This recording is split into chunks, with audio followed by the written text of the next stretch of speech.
Hi there friend, this is the second installment of my 2030 prediction. If you haven't seen the first video, link is in description. If you have, let's get right into it.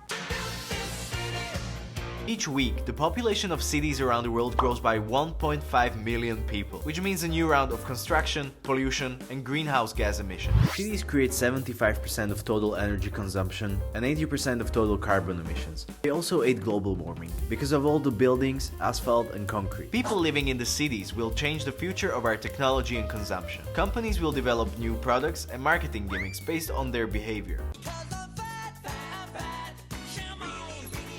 And as the cities grow, so does the number of couch potatoes. The general fatness is caused by the population explosion in the cities, with people mostly just sitting all day. In 2017, there are more people in the world suffering from hunger than from obesity. By 2030, there will be far more obese people than hungry people. 1.1 billion people will far exceed the number of people going hungry. The availability of cheap processed food also plays a huge role. As obesity rises, so does the number of people suffering from heart problems, diabetes, and joint and muscle problems. And someone's gotta pay that medical bill. This also means higher demand for plus-size clothing and extra room seating, for gyms and dietary advice. Cities around the world are already facing water shortages. As a bonus, 1 billion people don't have access to piped water in their homes. Want to win a Nobel Prize? Try quickly solving this problem. More than 2/3 of Earth's surface is covered with water, but 97.5% is undrinkable. That leaves just 2.5% for human consumption. Most of that, about 70%, is hard to reach, frozen in the form of ice or snow. About 30% is groundwater, and less than 1% is in rivers, lakes, or wetlands. Around 1.2 billion people presently lack access to clean drinking water, and about 2.8 billion face water scarcity during at least 1 month a year. Our water problems will only multiply by 2030. Although we might be lacking water in some parts of the world, there will be no shortage of salt water coming to the cities near you, or rather, near the coast. Other large cities sinking real hard are Amsterdam, New Orleans, Venice, Ho Chi Minh City, Bangkok, Tokyo, New York, Mumbai, Miami, or London, among many others. Artificial intelligence. AI is going to good, but that's a topic for another video.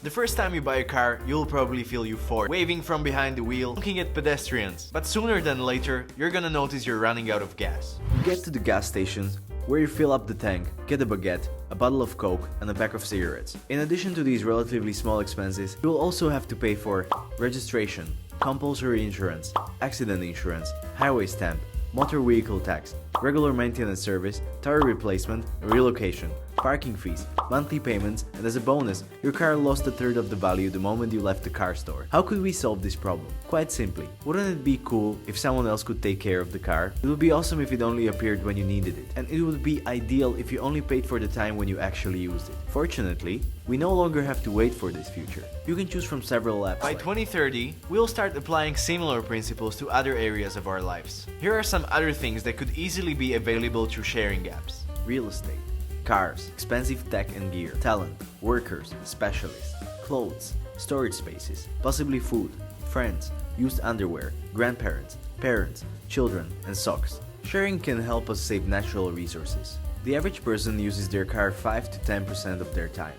This means the remaining 90% cars simply stand in our way in places where there could be trees. The question is not whether the shared economy will affect our daily lives, but to what extent and how quickly it will affect them. Most people are interested in shared economy not because they don't want to own material goods or because they hate private property, but simply because they cannot afford them in today's economy. In the late 13th century, the Italian explorer Marco Polo ventured to China. He was the first European to visit, and he saw lots of amazing things like gunpowder or porcelain. But the thing that really blew his mind was paper money. Not carrying a brick of gold everywhere you go sounded like a pretty good idea. A similar revolution is probably going to happen within the next decade with cryptocurrency. To explain it simply, cryptocurrency is magic internet money that should be very hard to steal or create more of if used properly. Blockchain technology could revolutionize the way we do all kinds of transactions, like pay taxes, buy products, vote in elections, access media, get loans, or think of private property. Okay, I made you watch this whole thing, so before you leave, here are some tips that will help you survive 2030, which by the way is closer than 2014. So here are the 5 key lessons. People, including you and I, really hate change, but there's not much we can do. We have to pretty much embrace it. It doesn't matter if you don't like it. The changes are coming. Recognize that the middle class is in danger. Develop a greater concern for the people in need. Expand your horizons. The global world is here to stay. Try to better understand the people from different countries. Diversify.